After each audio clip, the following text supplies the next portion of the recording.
நம்ம கார்த்தி விஷால் படங்கள்லாம் ஏற்கனவே தீபாவளிக்கு ரிலீஸ் ஆகும் அப்படின்னு அறிவிக்கப்பட்டிருந்த நிலையில இப்போ தனுஷ் நடிச்ச படமும் தீபாவளிக்கு வெளியாக போறதா தகவல்கள் வெளியாயிருக்கு.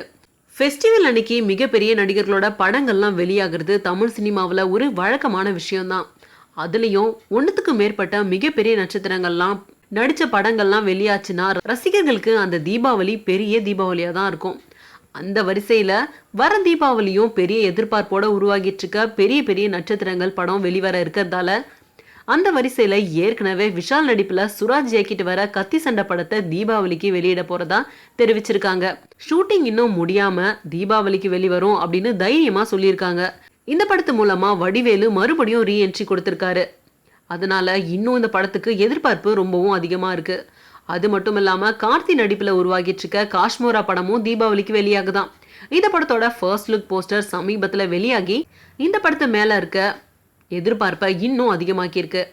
வரலாற்று பின்னணியில உருவாகி இருக்க இந்த படம் பாகுபலி படத்துக்கு இணையா உருவாகிட்டு இருக்கதா சொல்லப்பட்டாலும் படத்துல கார்த்தியோட வித்தியாசமான கெட்டப்பு படத்து மேல இருக்க எதிர்பார்ப்பை இன்னும் அதிகமாகிட்டே தான் இருக்கு.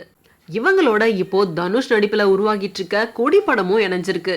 எதிர்நீச்சல் படத்தை இயக்கிய துரை செந்தில்குமார் இயக்கத்துல கொடி படம் உருவாகிட்டு இருக்கு. இந்த படத்துல தனுஷ் டபுள் ஆக்ஷன்ல நடிச்சிருக்கிறதா செய்திகள் வெளியாயிட்டு இருக்கு.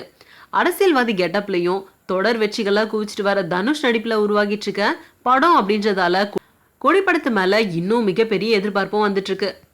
இந்த தீபாவளிக்கு கார்த்தி விஷால் தனுஷ்னு முன்னணி ஹீரோக்களோட படங்கள்லாம் வெளிவருது. ரசிகர்களுக்கு உண்மையிலேயே மிகப்பெரிய தீபாவளியா தான் இருக்க போகுது.